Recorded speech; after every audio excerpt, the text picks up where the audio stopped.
Good evening, everyone. I'm Shannon Rutherford. This is the Town Plan and Zoning Commission meeting, and we are going to start with a roll call of our commission members. Matthew Bandel. Here. Scott Halstead. Here. Liz Sanford. Here. Okay, and I'll note for the record, regular members Robert Canto, David St. Germain, and Peter Zarella are absent. And we have alternates Bruce Polsky. Here. Mike Tucci. Here. And Michael Koster. Here. Online. So Michael. Yes. Koster. Yep, perfect. All right, so we have 6, Yep. Mr. Chair. All right, ready? All right. Welcome everybody to the July 21st Town Plan and Zoning Commission meeting. Going to start with quite a few tonight, actually, housekeeping items. First, and it's listed in the agenda, the informal review item for Waterside is not being heard tonight. It has been withdrawn. So if anybody's here for that, just wanted to let you know that before we get too deep into the meeting. As we went through the roll call, I think it's pretty obvious. We've got 3 commissioners missing tonight. So Bruce, Mike, we got 2 mics now. And Mike Koster, congratulations. Welcome to the commission. We'd like to appoint you as a voting member tonight. Jump right in. Jump right in. Great. So everybody okay? Good, thank you. Yeah. Yes, indeed. Excellent. Thank you. All right. Legal notice. Sorry, caught you right as you closed them. Took the drink for that reason. Notice is hereby given that the Town Plan and Zoning Commission will hold a hybrid in-person and online public hearing on July 21st, 2025 at 7 p.m. in the Town Hall Council Chambers on the following applications.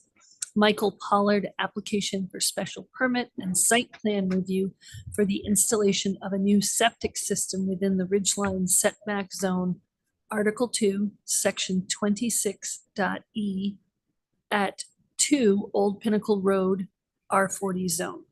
Interested parties are encouraged to participate in this hybrid public hearing. Participation in person is at 1 Monteith Drive, Town Hall, Town Council Chambers, or online participation is via the link to the meeting in the Town of Farmington's website. A copy of this proposal is available online, or by calling the Planning Department at Farmington Town Hall. Dated at Farmington, Connecticut, this 2nd day of July, 2025. Thanks, Liz, as always. All right, one more item before we get into the actual agenda. We've got a new business item number 3 to add to the agenda for Robert Gundel and Judith Rothschild. So we need a motion and a second to add new business item number 3, please. I would like to make a motion to amend the agenda for new business item number 3 to accept the application for 84 Pinnacle Road for work in the Ridge Line setback and schedule a hearing on September 8th, 2025. Second. All those in favor? Aye. Opposed? Abstentions? Okay, motion passes. So we'll hear that as item number 3. All right, let's jump right into our new business. Our first item is James Calciano, 155 Scott Swamp Road.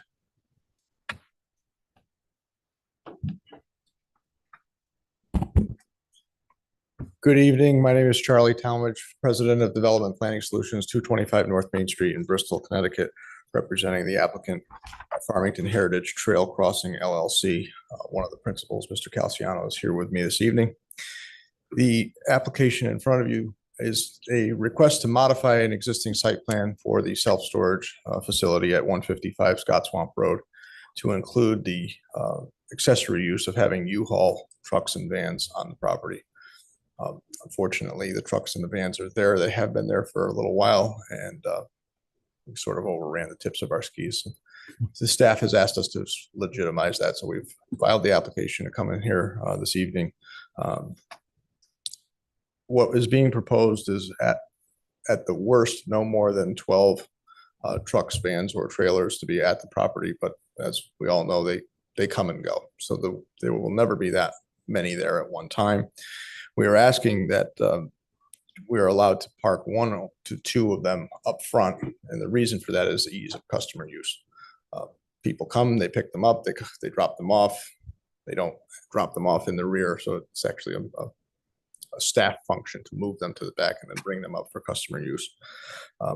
We are not proposing at this time any additional signage to go along with the U-Haul use. Most of the reservation activity for the trucks is done online, and people are given a location in which they can go to. They tend to look for the closest location to where their material are. So rather than having folks drive to Plainville or New Britain or someplace else to pick up a truck, this is a good location for that. And it is a natural marriage, so to speak, between the rental truck business and the self-storage. They tend to go together, and most locations where they have storage also have trucks and vans for lease. So that is by nature the request. If there's any specific questions on behalf of the commission, I'll do my best to answer them. Okay, thank you.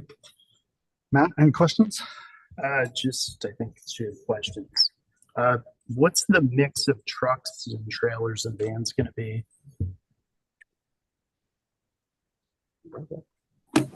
I'll have Jim answer that. Good evening. My name is James Calciano, 13 Church Street, Farmington. Approximately, we have 35 spaces in front dedicated to the storage facility, and another 10 to 12 on the west side, which is adjacent to the trails, rails to trail. The entire, I went over with our site manager, and we have approximately 5 to 6 visits every day, 7 days. That's it. Those spaces in the front. If you've been by there, you just won't see it. The bank has their own parking, about another 15 spaces plus the drive-in. So it's truly a harmonious use. People will not have to go to Plainville to pick it up. Less gas, less time, and we really have figured out that it is a good use, and it just blends in nicely. I don't know what else. Any other questions you may have? Yeah, what are your hours of operation? Oh, trucks. Yeah, Yeah. It's a mixture of vans, trucks, pickup trucks, and panel vans. So just like 3 of each, 10 total? Approximately. Right now, if you went there, there's probably 3 panel vans and 2, 12. They have a 12, I think, cubic truck and a 15 cubic truck. Okay, So okay, pretty standard. And hours of operation? the hours of operation are, I believe, we're looking at 8 to 3:30 or 4 o'clock. yeah, 4. Well, it's actually 5 o'clock, and then My- shuts down. But they have coded; they can get in by code. But specific to this request, the rental operation for the trucks would be between 8:30 and 5. And part of the tricky answer to what types of vehicles are there at any given time is there's a portion of this business where you pick up at one location and drop off at another. So it does change. Sure. Okay. Move them out pretty quickly. Thank you for your time. Liz? Don't go away yet. No, I was just gonna ask, you're gonna use the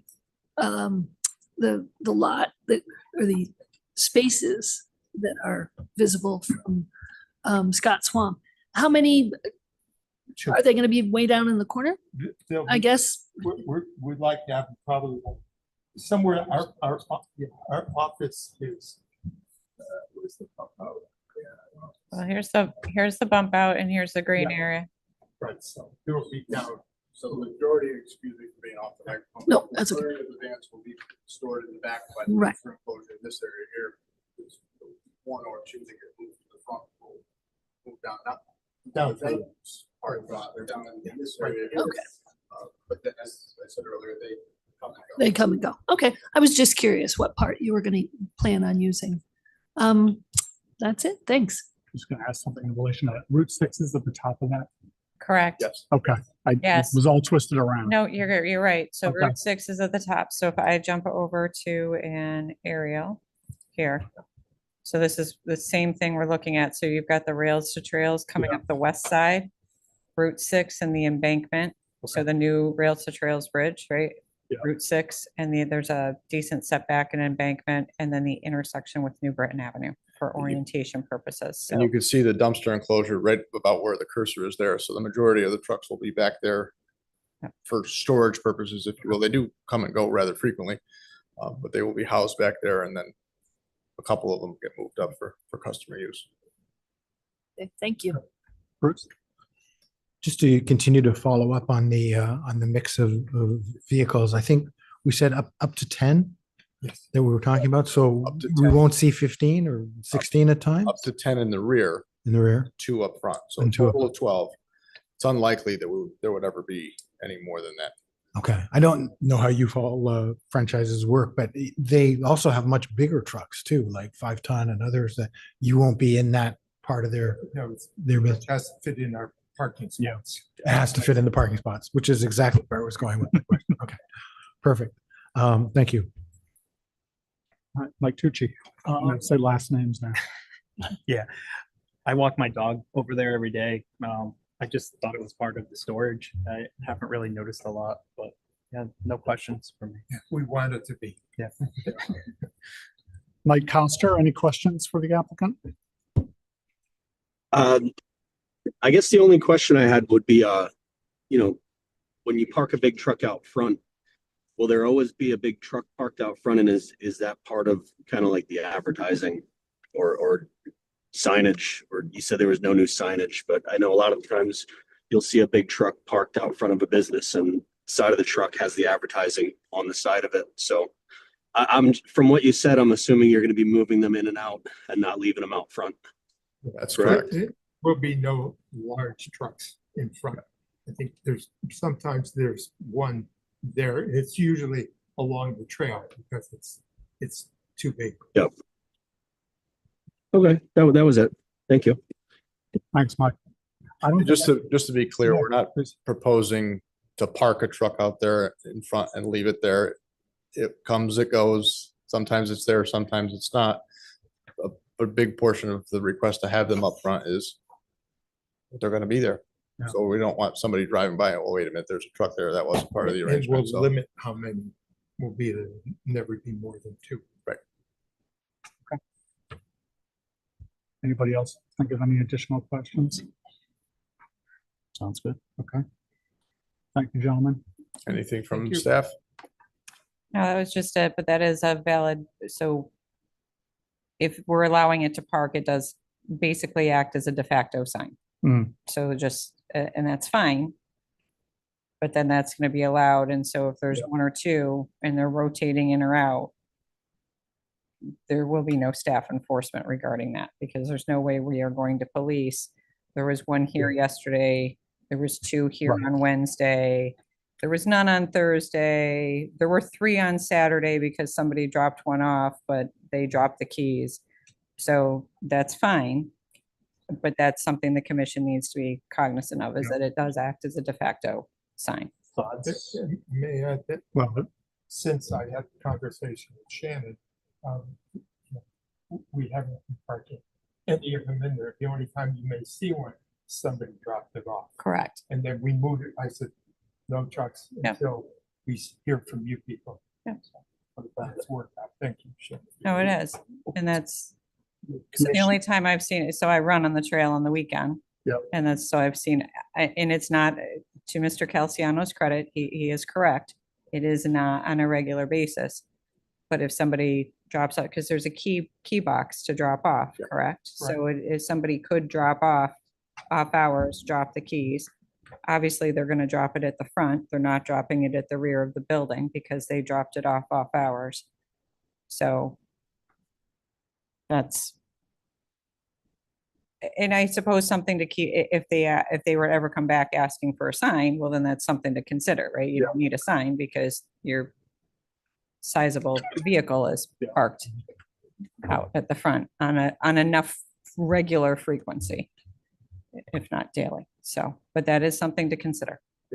Just one last thing, if I may. Sure. There is no need for any additional staff for this. The staff that's currently there for the self-storage use handles the U-Haul operation. So it's not like we're going to be bringing in additional employees for this. Thank you. All right, any thoughts on the advertising portion? From the commission? We're okay? Okay, just checking. Mhm. All right, can we get a motion in a second, please? I would like to make a motion to approve the site plan modification by James Calacino, 155 Scott Swamp Road for U-Haul rental C1 zone. Second, Any discussion necessary? Good, okay, all those in favor? Aye. Opposed? Abstentions? Motion passes. Thank you. Thank you. Thank you. All right, we got two applications to accept. The first one for Moore and Tree Service. Can we get a motion in a second, please? I'd like to make a motion to accept the application for special permit and site plan approval for Moore and Tree Services for the proposed warehouse facility for storage of equipment for Tree Service Company in areas of outside storage at 55 Depot Place and 8280 Forest Street, C1 zone, and schedule a public hearing with a recommended hearing date of September 8th, 2025. Second. All those in favor? Aye. Opposed? Abstentions? Motion passes. All right, and item number 3, Robert Gundel and Judith Rothschild. I would like to make a motion to accept the application by Robert Gundel and Judith Rothschild for special permit and site plan approval for installation of pool, patio, and retaining wall within the ridgeline setback area at 84 Pinnacle Road per Article 2, Section 26E, R40 zone, and schedule a public hearing date with a recommended hearing date of September 8th, 2025. Second. All those in favor? aye. Opposed? Abstentions? Motion passes. Thanks, everybody. All right, on to our public hearings. We have one public hearing tonight. Just a few sort of guidelines, I guess, on how these work. So we'll ask the applicant to come up and present. We'll ask questions by the commission like we did with the application we just heard. Then we'll open it up for public comment first in the room and then online. And we'll go from there. So just some guidelines for tonight. So Michael Pollard, 2 Old Pinnacle Road. My name is Joe Green from Robert Green Associates. I'm the engineer for the applicant. The applicant, Michael Pollard, is looking to do some clearing within the ridgeline for a septic system repair. I have a sketch up there that shows what we're planning on doing from a clearing limit standpoint. If we back up, there's a plan that we got approved by Farmington Valley Health District back in June that shows a little bit more detail about obviously our septics to the north. We have a house, well, and then to the south is an area going to, sorry, Shannon, going to the sketch that I sent that shows the GIS, kind of shows an overlay of how we ended up where we ended up. So on there, we have property lines to the north, to the south, to the east and west. We have a house to the north. We have a garage to the south. Driveway comes up from the south off of Old Pinnacle. And initially, we tested to the south, which is, call it on the other side of the ridge. That data, I was not on site for that initial testing, but their contractor, Suburban Sanitation, was. And within those test bits, 1, 2, and 3 indicated down below, there was some very high surface ledge, and there was also a bunch of fill material that was in there. Fill material ranged from car parts, from ash to bottles to pretty much everything. So it was recommended that we try to look for a different spot.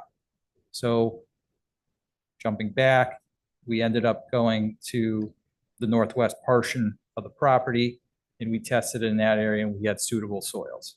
Suitable, we had ledge that ranged from roughly 2 feet to about 36 to 48 inches. The side to the east was where it was shallower, so 24. Side to the west was where we were right around the 48-inch mark. So ultimately, that's why we decided to put the system in the location on that approved plan.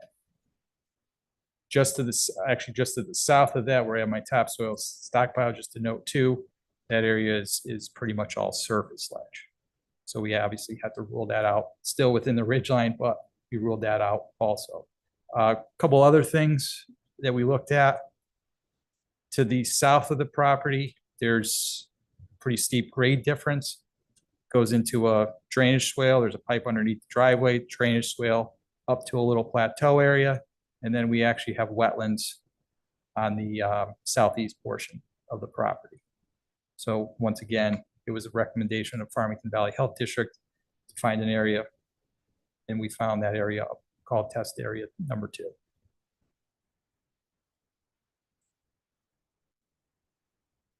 All set? Yes. Okay, thank you. Let me turn it over to the commission for questions. Matt? I guess this question is for staff. Do we have answers for all your questions, or is there still items open? I know there's deep hole data for 1, 2, and 3. So that was, so yes, so applicants, so 1, 2, and 3 is this information that Mr. Green made reference to for test area 1. And then this data here, 1, 2, and 3, which was high ledge and unsuitable fill material. I don't know what OBFS Well, is. I'm assuming. that's the the orange brown fine sanding loam. So it was topsoil orange brown fine sanding loam, but the contractor that was on site submitted an email today that indicated that I wasn't there for those test holes, but the contractor that did do the test holes ran into fill material within that area. So that's why it was recommended by Farmington Valley to abandon that area and try to go elsewhere. Okay, so that takes care of comment 2. Okay. Would the applicant consider replanting some trees? We have no objection to what staff had indicated. Okay. All right, and you've read all the other items? Yes. Consider, okay, so I'm good. Thank you. What precipitated the need? Did the old system fail? Failed. Oh, Correct. okay. And where's the well? I just. Well, can't is remember. located in the front of the house. You see a big Okay. circle that says 75-foot protective radius per circle. That's the well. That's what we have to try to maintain Okay, outside of that. So obviously that's why it pushed us up to the northwest portion. And we did our second round of testing. okay. Okay, and I'm glad to hear that you don't have a problem replanting. No, we do not. Okay, thank you. Bruce? Can we go back to the deep holes 1, 2, and 3 and Yes. why they were unsuitable? Just it's taking me a minute to catch up maybe with everybody else. Well, two out of the 3 test holes, obviously, when you look at that data, ledge at 58 vertically, you got to be 48 inches above that. So technically you could construct it into the ground. The other one had broken ledge at 32. Once again, you try to work, but you had that 18-inch broken ledge. You got to be 4 feet above that. So that's going to put you up 30 inches to the bottom of the system. And once again, within that data, it doesn't indicate the amount of fill material that was in that area. So I think from a construction standpoint, we want to keep that thing as low as possible because you don't want that effluent going across the ledge. We have wetlands on one side, we have a drainage swale on another side. So we're kind of pushed to go to a different spot. Understood. I appreciate the clarification. Thank you. Mike Tucci? Okay, so is north the top of the screen? Yes. Okay, so I see that there's like, well, someone else's property. I was just curious how close this was to Colt Highway where the clearing will be. But I'm looking on the GIS, it doesn't seem that close, and I was wondering how runoff may affect that, but. There's a very large area that's going to be undisturbed. Obviously, that's not our property, so we're not going to cut Right. trees in that particular area. I was concerned with runoff, but I don't think it would be too much of a concern. And you got, Pinnacle doesn't have No. sewer up No. there? Okay. Mike Coster? Any questions? They've all been answered.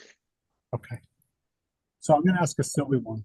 I think it's silly. Where's the existing septic that failed? The existing septic is Where I labeled septic tank. Yeah. It's generally within that area. They And, replaced the tank 10 years ago, 15.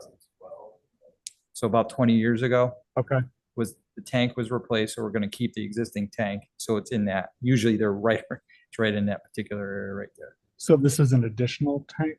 I'm just, No, okay. tank staying because it meets code. okay, Oh, I Just see. adding, we're adding the piping to the field itself. We're okay, not replacing tank. gotcha, okay. All right, I don't know if it's so silly. Anybody else have any other questions that came up? Good for now.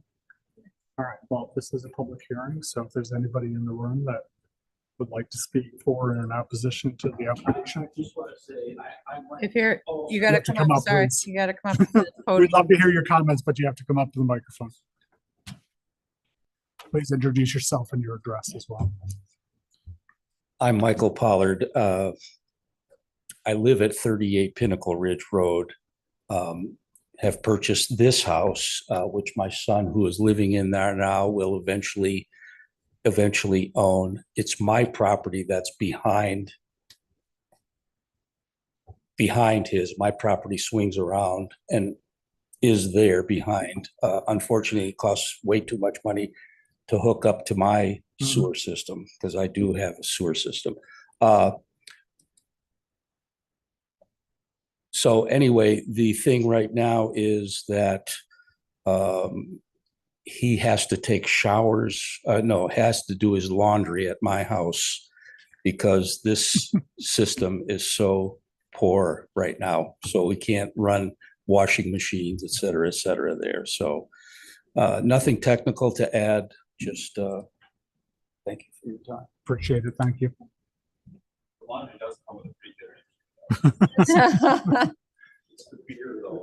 It honestly sounds like a pretty good deal already, but that's a separate conversation. Anybody else in the room that would like to speak for or in opposition?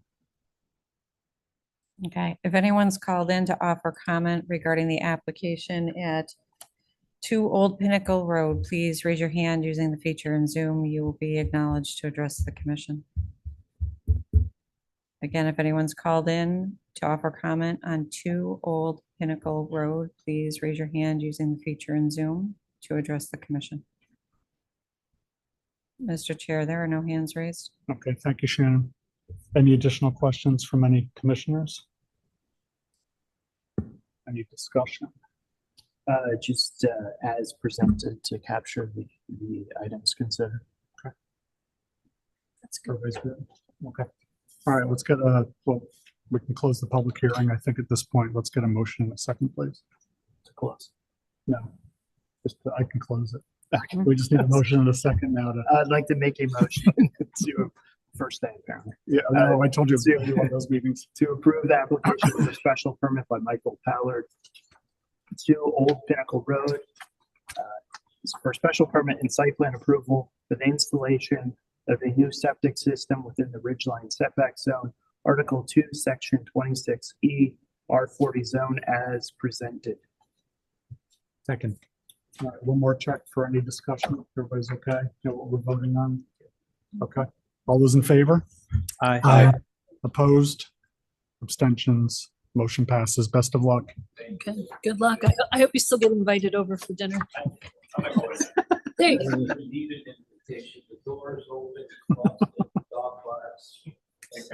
Thank you. Thank you.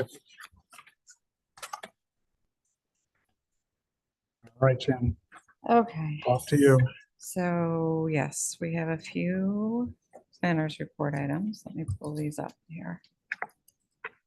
Close these out. And too many things open on this desktop already. Planners report.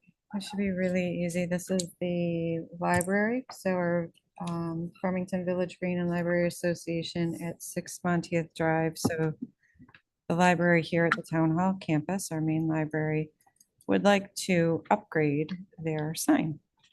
So this is up in the upper left is the existing condition with silver letters on the white/gray concrete background. And they would like to change this out, put on, I believe they're going to be new letters, We are getting new letters from Artifacts and put it on a blue panel behind and continue to use the light bar. Light bar is existing. You can see it in the existing conditions photo. It is like when you start to look at the windows and where the letters actually fall, the sign, it is slightly, we're talking maybe 6 inches to a foot longer. And then of course the blue panel adds, because so it's got that appropriate spacing around. But this is not, you know, an exorbitant increase to the size of the sign.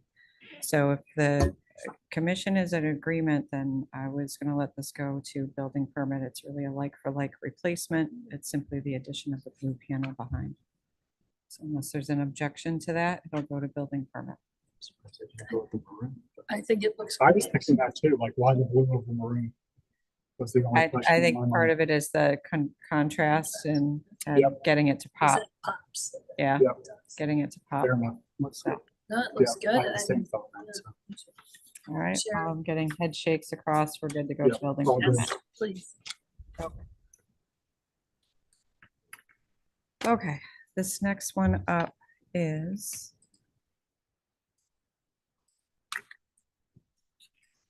Baden Realty at 108 and 112 South Main Street in Unionville Center. When you cross the trail on 177, right, we've got our depot building on the east side and the physical therapy office. This office is on the west side or left as you're heading north. And they are looking to redo their patio, their front, I say it's a patio, it's really a front entrance vestibule area. There's pavers and a ramp and door system, the front and side entrance to the building that they are looking to renovate. And again, because this is in Unionville Center, Unionville Village District, it does have ADRC review. It was going to be reviewed last night or tomorrow night with ADRC. We are likely going to cancel that meeting with the withdrawal of the informal review. The committee members feel confident that they can review this online. It's not a significant enough change. And your ADRC, who is advisory to you folks, really is looking at it from a material standpoint. So they're looking at the pavers, understanding where the block is being used and the cap. So the block, the retaining wall block and cap are being used at the secondary entrance. And that's where the railing is also then going to be used, because there is a slight elevation difference as you zoom into these photos. You can see that door, the beauty of renovating a depot building, that not everything is at the same level. So they are having to get a ramp and rework this in a more formalized fashion. That's really the extent of the work. They are going to restripe the parking lot, and they to date have been agreeable to staff's comments regarding getting dimensions on the spaces to ensure that we're not creating a travel impediment to the other tenants. And also they're going to rework the spaces on the north side of the building, again, to formalize. If anyone's been in there for any reason, you understand that the angled parking spaces and finding a turnaround, it's cozy.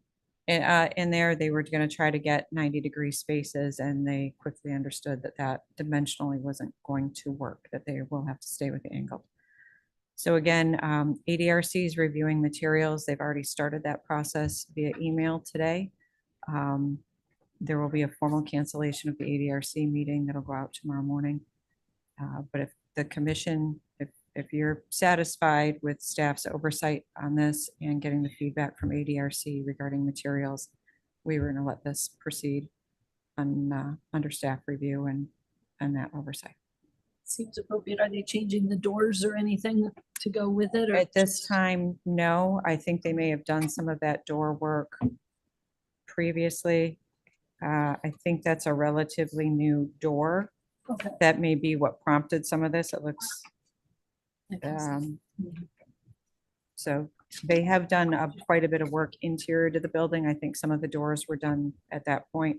I think now they're starting to rework some of the exterior. I've never looked closely at that building, so All good. I'm getting head nods that we Yep. can proceed. it seems Okay. appropriate. Obviously, if something changes, then we'll bring it back to you Yep. folks. Sounds good. Okay. See.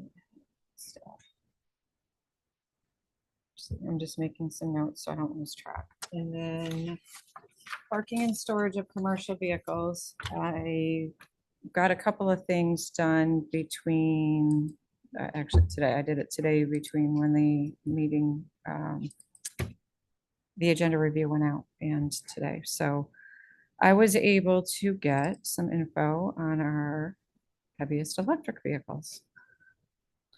So prompted interesting question and research. And so this chart is probably most, and again, this is curb weight. And I'll remind everyone that curb weight is not the gross vehicle weight. You have to add the payload in to that car. So generally it's another 1,200 to 1,500 pounds. So it's not that it's the payload's different than the towing capacity.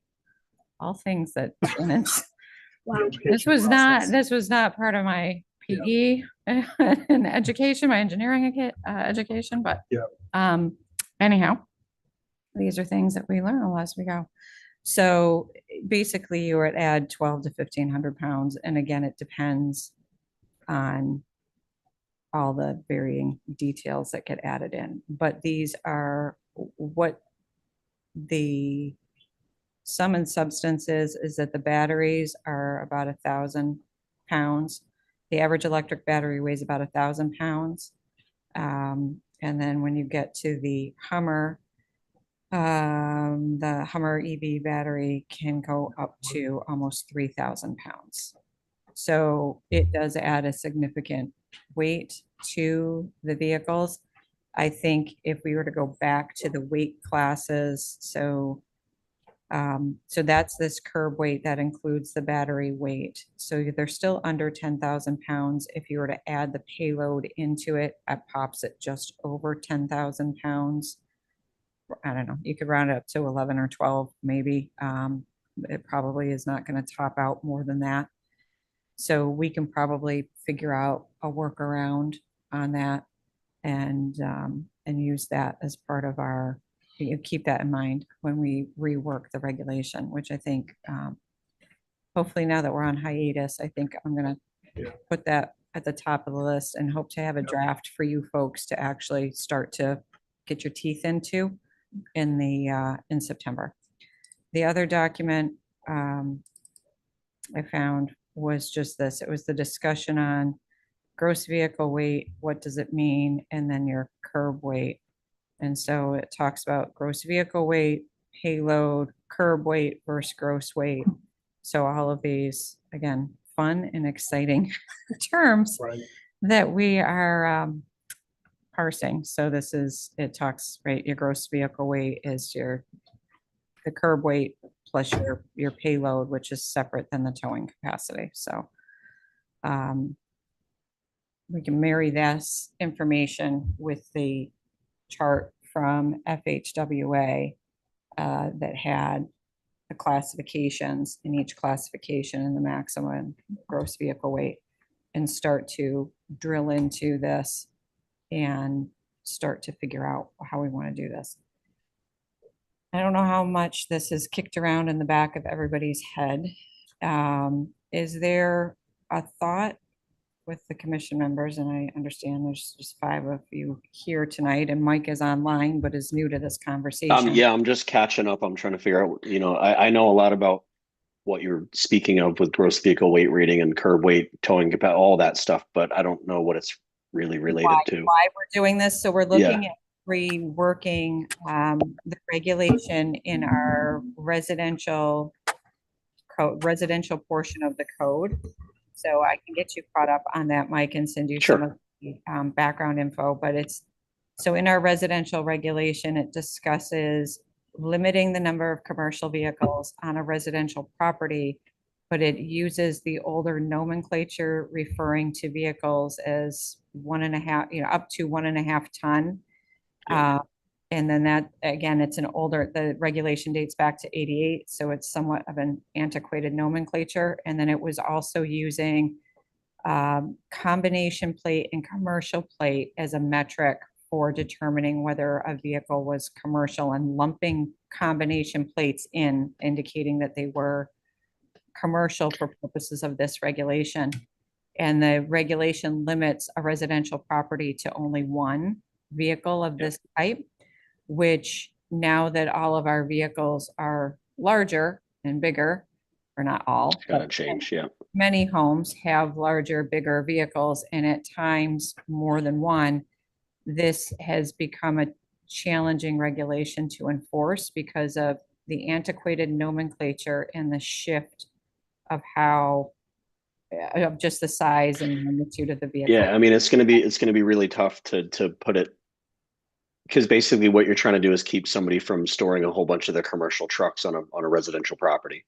Correct. But with what you just brought up, it's going to be really hard to figure out how to write that based off of weight. Shannon's familiar with that, I think. Yeah. You cut right to the heart of the matter, Michael. Okay. Just to fill you in, Mike, Shannon wanted this to be like a 3-sentence regulation update at the beginning of the conversation. Now we're discussing page and a half. I'm sorry. No, it's just, again, it's one of those things as you peel the onion, and part of it is going to be someone had asked the question too at one point as I've been going through this and having various conversations is, what are we trying? Yeah. What's the real drive on this regulation? Is it the aesthetics in a residential community? Is it the operation of a business out of a residence? Is it a little bit of both? And I'm wondering, do we want to have a graduated scale? So based on the size of the property, you have a little more latitude with vehicles if they are kept in a barn or a garage, a legally permitted barn, garage, detached, a structure, that there's a little more latitude. And then also, I had another thought, it just left me. So, yeah, anyhow, but to try to limit this, and at some point, does it go to a special permit with commission then, as opposed to it just being a flat out no? Kind of similar to what we do with the accessory structures. So your accessory structure, you're allowed X number of square feet by right. And then at some point it kicks out because you've tripped the thresholds, and it becomes a special permit then with TPZ. Yeah. So those are some things. I'm getting head nods on a variety of things. I don't know. Is there any feedback? Is there something I would like to, it would be really helpful to get some feedback if the commission has some thoughts. This has been kicking around. Is there some driving thoughts that any of you have regarding this? My only thought is a personal experience. I mean, a couple of times a year, my husband brings home one of the big pickup trucks with the rack and everything, because we need to use it, say, on a Saturday morning. So he brings it home on a Friday night. Then it's, would that be the one time? Hopefully we love our neighbors and our neighbors love us, I hope. But would that be the time someone drives by and calls and says, oh, they've got a pickup truck and they're running the shop, Right. And yes, it is a very fine line. And yes, it would have been lovely if we could just tweak a few words here and there, but Oh, yeah. it isn't. And, the whole size of electric vehicles, I mean, now that's why we have to redesign all the guardrails in the world, because they don't work on electric vehicles anymore. So, yes, it's a challenge. I do think a portion, maybe needs to be some aesthetics, but I think I kind of like the idea of bigger space gives you maybe a little more leeway. Sure. Okay. And You know, I think that Yeah. that makes a lot of sense. If you're on lot a of different postage, sense, yeah. right, if you're on a postage size lot Yeah. in the I think Unionville. Go ahead, Mike. Go ahead. if I didn't mean to interrupt, but if I heard you right before, you're allowed to have one big commercial vehicle on your property. So, Well, one, up to 1.5 ton.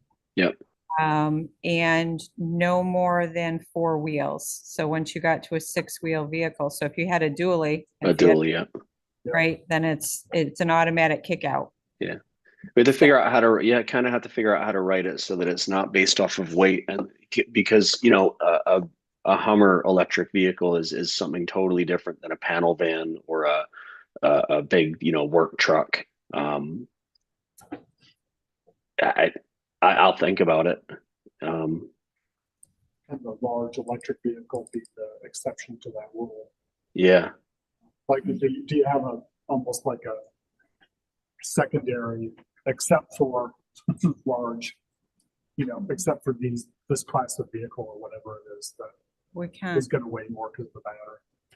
Yeah, Mike, we are trying to tie it to, and all of these documents are posted on the website under, so where the link in the agenda, in the email that I send with the agenda review that says these Yeah. documents are posted. So all of these are posted on the website under planners report, commercial, I think it's commercial vehicle regulation or something to that. It's obvious. sure. So this, we grabbed this chart because we wanted to get away from the 1.5 ton. So if we were going to try to figure out sizing, we were going to use this classification chart, which is, I think it's FHWA is what we found. Yeah, FHWA categories. And then this, a separate document, but using the same classification gives you a visual Sure. idea of what we're talking about. So the class 1, class 2 were easy to include. Obviously the EVs, so it's whether or not really the class 3s would be included, which I think perhaps we can make an argument that, a class 3 on a property is not a big deal. So you could go Yeah. up to class 3. I think clearly here, once you get to class 4, these are very different. That's, no brainer. These are very different. So I'm thinking that's going to be our logical cutoff. And our RVs are already handled separately. So our RVs and recreational vehicles and boats, planes, et cetera, any type of recreational vehicle is handled under a separate regulation that requires it to be parked in the backyard behind the rear wall of the primary residence. So, Sounds like you just solved it. so, well, there's nuance, there's trying to figure out, so one is trying to figure out the quantity now, and is one really the right, I think we've come to the determination one isn't right, it's too restrictive. And do we go to 2? And is 2 by right on any property? And then at what point do we kick it to a special permit or other type of review? So we're getting close. As the conversations evolved over a couple of meetings, we're getting closer. And now what I'm hoping is with the hiatus in meetings to September, that Yeah. staff can actually Breathe.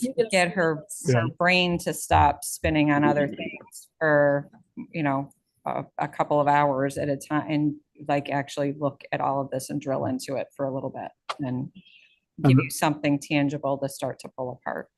And the plan, Shannon, is for us to sort of work with you to get that hammered out and that it becomes a public hearing. at some point. Absolutely. Is So that- once, okay, just wanted to- correct. yeah. Yeah, so we will work, once I have a draft, then that would be posted and then we can chat. And then, yes, it would absolutely go to That's what I thought. I just wanted- text. It would be a formal text amendment with public hearing.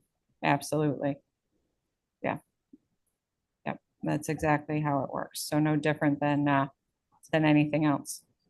So correct. Mhm. Okay. Any other points or suggestions or things that as we've gone through, you've thought, okay, we want to try to make sure we hit X, Y, or Z. I was thinking about the component of people using them for like combination blades and some kind of ancillary to that metric. So what about people that wrap their cars with logos or anything like that? Because that would be definitely for business. Correct. But to that point, if somebody brings, so I just had one last week that I had to check on, and it was, I will say, I believe it was a class 1 pickup truck that is being parked on a residential street that is not signed for no parking. But it is one commercial vehicle, and it has the company logo and phone number. And there's we're allowed one commercial vehicle. It's not in a no parking area. It is not creating a hazard or detriment or a sight line issue. And I had to let the individual know that made the inquiry that there is no reason why that can't continue. Well, for some folks, that's like their company, quote unquote, company car. Well, correct. So Right? then Like this that's- particular case, this individual is, it would appear because it is there on a regular basis that their origin and destination is from the house. So they are getting their assignments via email and being, okay, this is where you're going today. And then they come home at night whenever their assignments for the day are done. And then the next day they're off doing the same thing.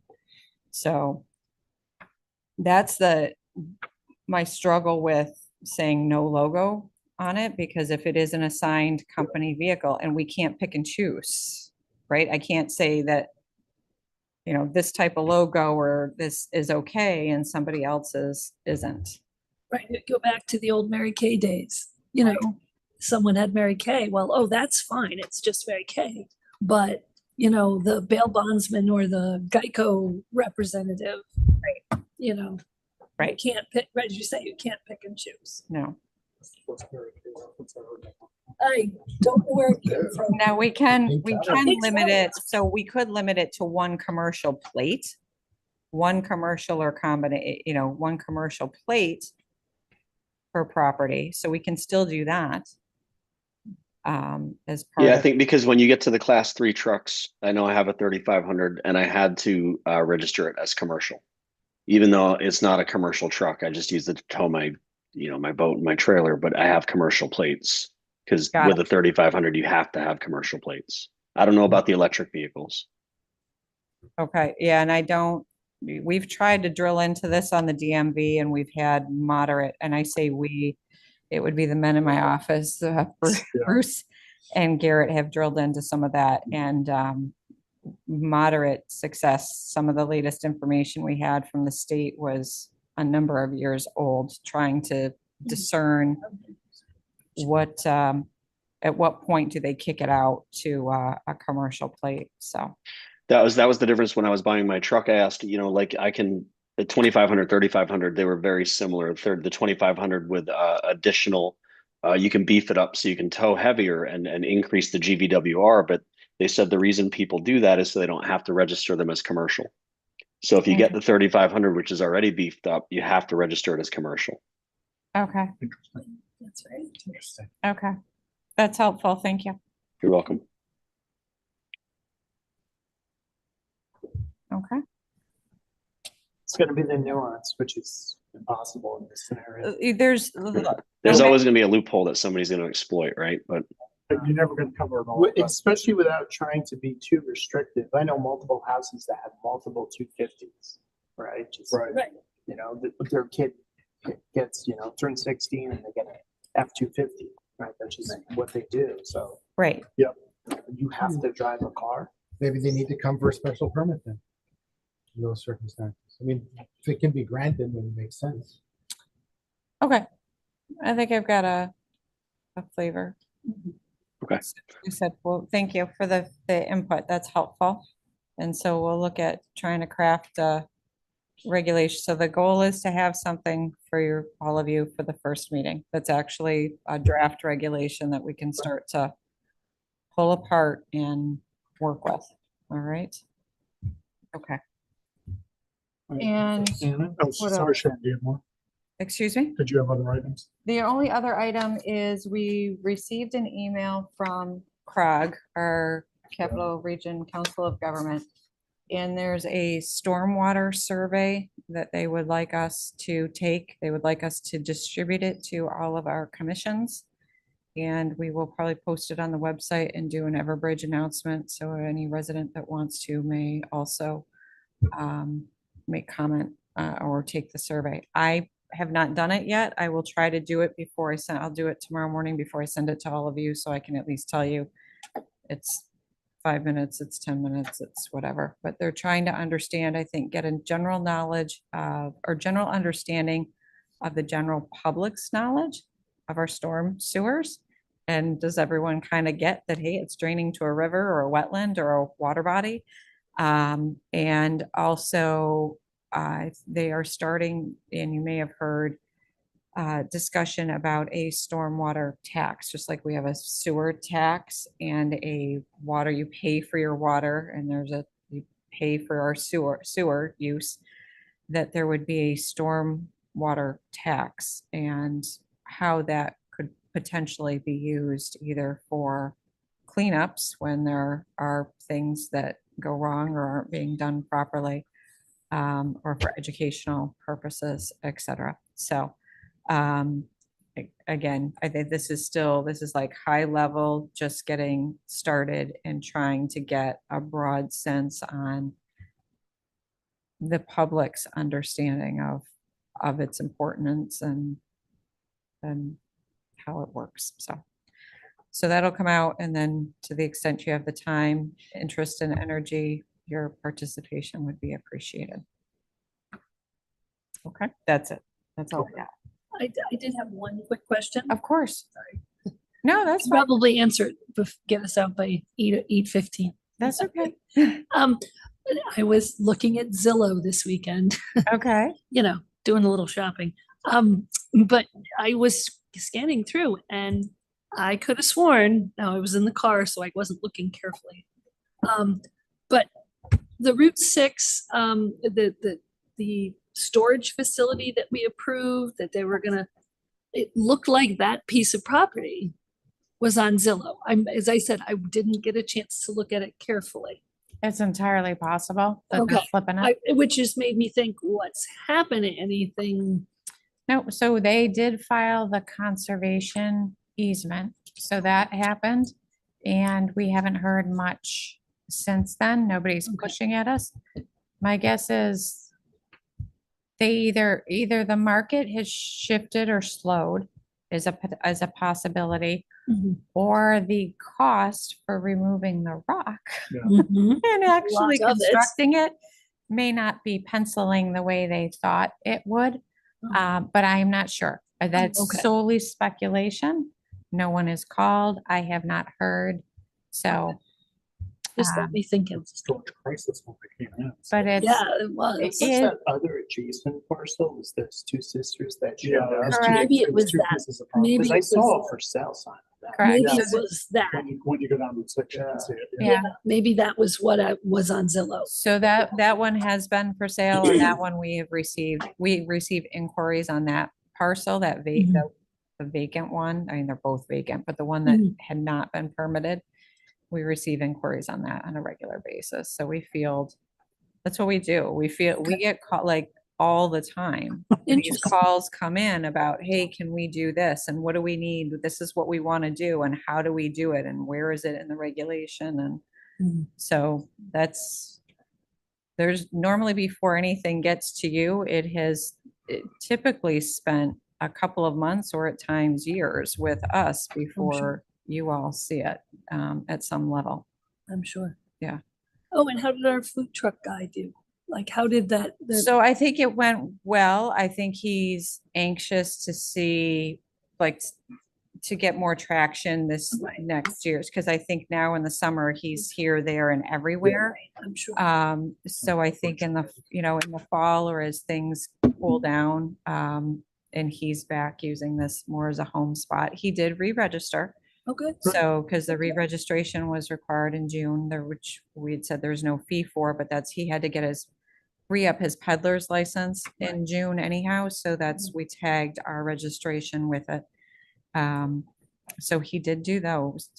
So we're hopeful that he'll give it a shot again this fall and winter, and we'll see how it goes. It's good because the Burlington, the one up in Burlington is, I guess, they're putting in a whole park. A park, okay, Yeah, like West Hartford has one too, right? Yeah, West Hartford does. And sure. this one's up across from the Collinsville Trail. Oh, sure, okay, So okay. Yes, yeah, I wanted to see if there was any insight on what the Enclave guys were thinking because they backed out of the meeting. Anything you can share with us? No, I simply got an email from Attorney Reeve asking that the matter be withdrawn. Do you think they're likely to come back? And if they do you think we should hear them in another informal way? I would expect that they will probably be back, considering they've advanced as far as they have over the last 3 years. So I would think that we will probably see them again. It's up to the commission.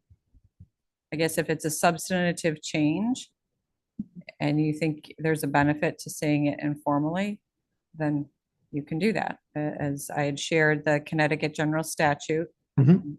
for your inquiry, so it is absolutely a viable process and in no way circumvents the public hearing process, which would be extensive for that application. But I don't have any official next steps from them. Understood. Okay.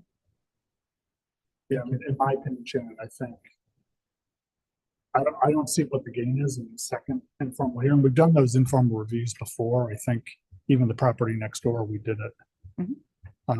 Back when that went through, and there's been others of the larger scale projects. I'm not sure what's to gain from a second conversation on the same application. It just seems like it's an application at this point.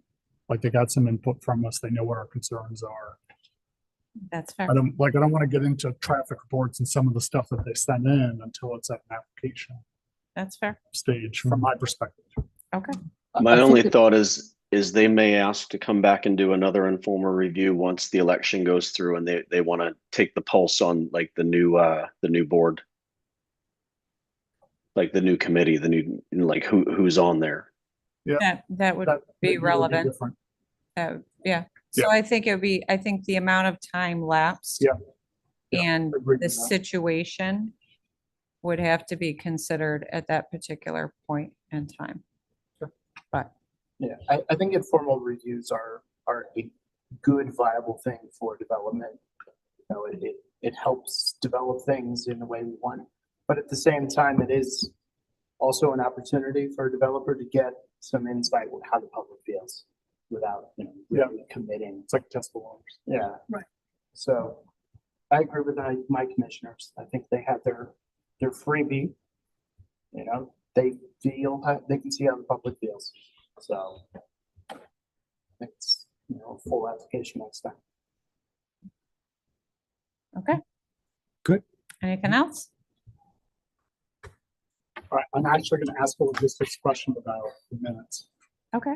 So Mike and I, neither one of us were in the meeting, so we both need to abstain from that. It's- Doesn't matter. So technically, so Mike probably hadn't read the minutes, which is a fair, but if the minutes and abstaining from the vote, you don't, just because you weren't at the meeting doesn't necessarily require you to abstain from the vote. If you read the minutes and they make sense, then you can vote on them. But even if you both chose to abstain, I still have 4. So assuming All right. the 4, so you can, either way. All right, I read them, so I'm happy to If vote. then that's fine. Literally, it's been that kind of night. I wanted to make sure Understood. logistically. that There's makes a few sense. logistics things this evening. I will All give you right. that. Can I get a motion to approve and second to approve the July 7th? minutes? I'd like to make a motion to approve the minutes of the July 7th, 2025 Town Plan and Zoning Commission meeting. Second. All those in favor? Aye. Opposed? Abstentions? I'll abstain because I wasn't there and I didn't read through them completely. That's fair. Makes sense. Thanks, Mike. Yep. All right, meeting adjourned.